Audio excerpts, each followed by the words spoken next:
Common question is, what do you keep in your trunk? What do you keep in your emergency kit in the Model 3? Well, the quick answer is not a lot. We've got a nice wide open trunk. Looks like I only have a couple things. Of course, there's a lot more hiding below, so I'm going to go through most of these items, tell you what I have them for. First and foremost is the all-weather mat. Here, we have a really common problem with rain coming in. The seals here, especially if your trunk is not quite closed all the way. If you've got the all-weather mat, especially the Tesla one with the lips on the ends, it will hold a lot of water before it ever gets into anything else. To me, it's a must-have, and you don't worry about throwing dirty things in here and just pulling it out. So enough with the mats. Clearly I have a couple things over here. I'll get to those in a second, but let's see what we have hiding underneath. For the most part, everything is contained in this trunk organizer. And I'll pull this guy out.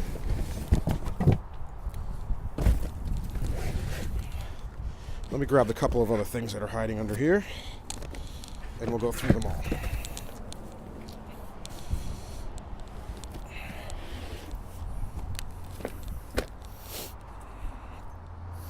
So firstly, this trunk organizer is nice. It's actually a cheap one off of Amazon. I'll link that below. This might be the main toolkit that lives in here. I always keep a toolkits in my cars. What I've got is tire patch tools. I use these a little bit too often. Here's a kit. This is a cheap one from Harbor Freight that comes with everything you need. I always have extras. Here's some more patches. When I change my tires over each year, I almost every year end up with something, some nail or something. Pliers help to pull that nail out, and patching them when they're off the car is pretty simple in your driveway. Not too bad if you're on the side of the road. There's a piece of chalk, some rubber cement helps some of the larger holes, and a razor blade. There's a knife, just in case, and needle nose pliers. I use these all the time, especially for wiring. What else do I have in here? Well, that's the tool for pulling the lug nut covers. 120 volt inverter that you can plug into the cigarette lighter. Maybe I need to plug something in to the car. These are my main toolkits. These came from Home Depot years ago. One's a screwdriver. One's got hex bolts. It's got a ton of Torx screws in it. Always important to have Torx bits. It seems like most cars are made with that these days. 12 volt jumper cable. Maybe I need to jump someone else. I've seen too many videos of the Tesla's batteries dying. These are cheap and good to have around. Always have some gloves on you. You're going to be out in the rain, you got to change a tire, things are dirty, or your hands are cold, it's just freezing out, and something breaks. A couple extra pairs of gloves. Again, they're cheap. I got a flashlight in here. So enough of put this to the side. What else do we have in here? Well, let's go through the little things in the front. This is a very cheap electrical meter, and I guess you'd call this new to my electric car kit. But it just lets me maybe test some 12 volt connections or something. I always need one, and they're cheap. I think I've got an extra USB adapter, tire tread depth gauge. Little things go in these little pockets. Here's an important one. You got to change your tires. Most cars don't come with a short one you could barely even use. This is extendable. It stays compact. Usually comes with this adapter that works with multiple wheels. So I keep these in here. Importantly, I have a 13th, 16th on here permanently because that's what Tesla needs, and this is a thin wall, so it works with my aftermarket wheels. So this actually stays right in the side here. This is another tire patch tool. I did not have a lot of luck with it, but it fires in these little shots of patches. They go in the tip, and it's nice and strong. It should be easier, but I had trouble with it. I'll try it again this year, and we'll see. I'll link to that, too, if you're interested. Now, I don't like using this stuff. It'll get in the tires and gunk everything up. If you use it, you got to unmount the tire, clean them out. A tire shop can do that for you. I'm not sure you would do it at home, but If you're in an emergency and you don't want to take the tire off, you're in an unsafe place, or it's just in the middle of a blizzard and you want to get on your way, why not have one of these laying around in there? Or, worst case, my wife's driving and I can just say, hey, this will fill up the tire, seal it, all in one shot. Just good to have there as an option. I even got some, if you ever need to tow somebody or pull somebody for some reason, these are inexpensive. Hook it to your tow loop. Bungee cords. Elons musk, I don't know what that is. This is a quick adapter I made. If you were ever to use a generator, it connects the ground to the negative and allow something that's not grounded to work with Tesla's charger.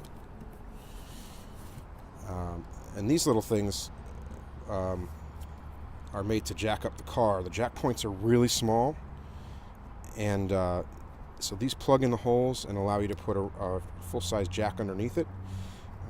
These are really nice ones, but if you don't want to buy these, I have two under here in case someone wants to do the whole front or the whole back. But you can actually make these out of hockey pucks yourself. There's a couple different options for these, but you really should have them in there. I even use them when we go for the inspections. I've got these magnetic lights. I guess they don't work well when there's no steel, but I guess you should check the batteries on these, but they can flash as well as provide solid light. Nice option to have if you were to break down. We'll go through the charger in a second. A couple of microfiber cloths to clean things. This is my tire inflator. Obviously I use this, I wish I'd say every month, but not quite that often. This is one of the nice fancier ones where you dial in a pressure. You go a couple pounds extra. When you turn it on, it automatically turns off when it gets there. So you can connect it, turn it on, walk away, and it'll turn itself off when it reaches the pressure. I never trust those gauges. I have an Accu-gage. I like these. They're a bit more accurate, and they let you release air when you're a little bit over. So that I always keep in my car, use all the time. You can fill it whenever you want. Plugs right in the cigarette lighter. Works great, and it's pretty quick. It's not that slow. So that's about everything that's in there. Should have a first aid kit. There's one up in the glove compartment. That's another part of that first aid kit. Fill some of that up. Now the charger. Of course, Tesla gives you this with the car. They sell a couple extra adapters online. I highly recommend you buy a few extras for $35. They're great. It's always in the car. It's always in the trunk. You never know when you need it. So that's the 1450 that's included. I have a 1430 as well. I recommend a lot of people just put a 30 amp connection in their driveway. It's more than enough for regular overnight charging, and will save you a lot on wiring and install costs if you just do a 1430. So I keep one in there as well. Get to that in a second. But I have both a 515 and a 520. 520s are getting more and more common. Maybe they're not outside or just inside the door or something like that, but you'll get a good 40% quicker charge if you have this, especially in the winter. This little adapter adapts a 515 to a 520. So a lot of times you have those 20 amp adapters, but your cord isn't long enough. This allows me to use any extension cord, especially the 10 gauge that I know that can handle the 20 amps, and put 16 amps through there without me buying a whole bunch of extra things. It just, again, because I'm careful and I know, I'm aware of what I can charge with. So that's what I keep in the charging kit every day. A couple more items now that I couldn't quite fit below there, or I just haven't taken the time to put in there. I thought of these hot hands when things started freezing up, like the charge port or the door handles. Maybe you can open these up and warm things up slowly. Just shove them in the handle. I don't know. Good for your hands too if they're cold. I also have a 12-volt jump starter here. Again, I saw so many videos from Bjorn and other people where the 12-volt died and they couldn't even plug into a charger or supercharger. I mean, these are relatively inexpensive. You can charge your phone or anything else, but if you could jump to 12 volt, then you can charge and you can be on your way instead of having to call somebody.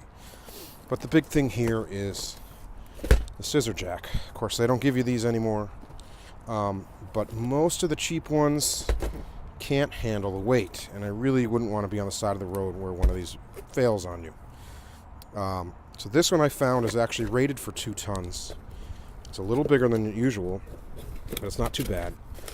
So it is your standard scissor jack. It's actually comes with this nice ratchet handle where you can ratchet up and use it. So compare that to one of the, usually they're one ton or 1.5 tons. I just don't trust it. It is a heavy car. Why take the chance? These are relatively inexpensive. And so it's a little too big for me to squeeze below. I just keep it here on the side where it's still out of the way. So don't need it. And that's it. Now, there's a few things I bring only on trips depending on where I'm going. First, of course, most obvious is an extension cord. Now this, of course, is way over the top, 10 gauge, 75 foot, but I know if I can park at someone's driveway, I'll be able to reach an outlet. You don't need 10 gauge for 15 amps, but as I showed you before, I have that adapter that will allow me to sneak 20 amps through this, just in case they have a 520 outlet. I don't need to have a separate 520 cord. The second thing is homemade adapter. In this case, it's a 30 amp connector that I have seen in a few places. But the point is, you can buy this $14.50 or $14.30 from Home Depot fairly cheaply, and add your own wire, add your own plugs, and build whatever you need. Obviously, you just want to connect the two, and always make sure you set your charge level below whatever the outlet you're plugging into is. Of course, there's off-the-shelf adapters that are a bit more expensive, but this I can change as I need. And finally, this is not a Tesla charger. I'm just using the box. This is referred to as a quick 220. I'll have a link there for the commercial version of this. I made my own because I like making my own items. But what this lets me do is, if I ever were to travel somewhere, we're renting a house or something like that, they don't have a 220 plug, but we're there for a couple days. This allows me to plug into 2 110 outlets if they're on opposite phases, and one has a longer cord. I can plug into 2 outlets on opposite phases. Actually, I could turn them on individually. I'll get lights on to show me that they're on opposite phases. Only if everything's perfect do the relays connect. You turn this on, the light comes on, and I actually built this for 20 amps just again in case they had 2 520s. And so this will give me up to 240 volts, 20 amps, with 2 standard 110 outlets. Again, there's a commercial version of this because this is kind of dangerous to run and build yourself. I'll link to that below, called the Quick 220. Useful if you're traveling to unknown places a lot and staying there for a bit. So that's everything I keep in the trunk. There's links to everything in the description below. If you haven't bought a Tesla yet, check my referral code for free supercharging.